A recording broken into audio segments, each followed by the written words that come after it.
अगर आप अपनी 20 या 30 की उम्र में हैं, तो गालिबन आपको लगता है कि आपके पास वक्त है, चीज़ों को समझने का वक्त, गलतियां करने का वक्त, जो टूट जाए उसे टेक करने का वक्त। एक बुजुर्ग ने एक बार कहा था, जिंदगी एक साथ नहीं जीतनी, ये आहिस्ता आहिस्ता छोटी छोटी ताखीरों में खो जाती है।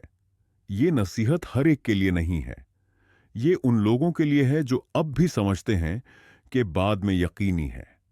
वक्त आपके ख्याल से ज्यादा तेज है। उम्र में वक्त लामहदूद महसूस होता है। 30 की उम्र में वो सरगोशी करने लगता है, वो हिम्मत जिसका वो इंतजार ही करते रह गए। वक्त ये ऐलान नहीं करता कि वो जा रहा है, वो बस इंतजार करना छोड़ देता है। रफ्तार के बजाय किरदार का इंतखाब करें। एक दिन आप आंख खुलते हैं और महसूस करते हैं कि तैयारी करते करते बरसों गुजर चुके हैं।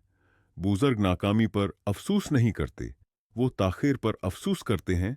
वो सफर जो कभी न कर सके, वो फोन जो कभी न कर सके।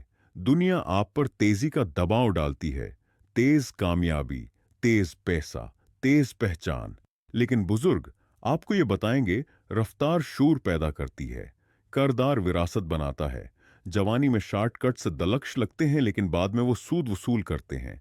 आप क्या बनते हैं ये ज्यादा अहम है उससे कि आप क्या हासिल करते हैं। सिर्फ वक्त नहीं, अपनी तवानाई की हिफाजत करें। नौजवान अपने दिनों का शेड्यूल बनाते हैं, अक्लमंद लोग अपनी तवानाई की हिफाजत करते हैं। हर बहस आपके काबिल नहीं, हर रिश्ता रसाई के काबिल नहीं, हर मौके हाँ का मुस्तहक नहीं। ये सबक बुजुर्ग देर से सीखते हैं। मसरूफ होना अहम होना नहीं है,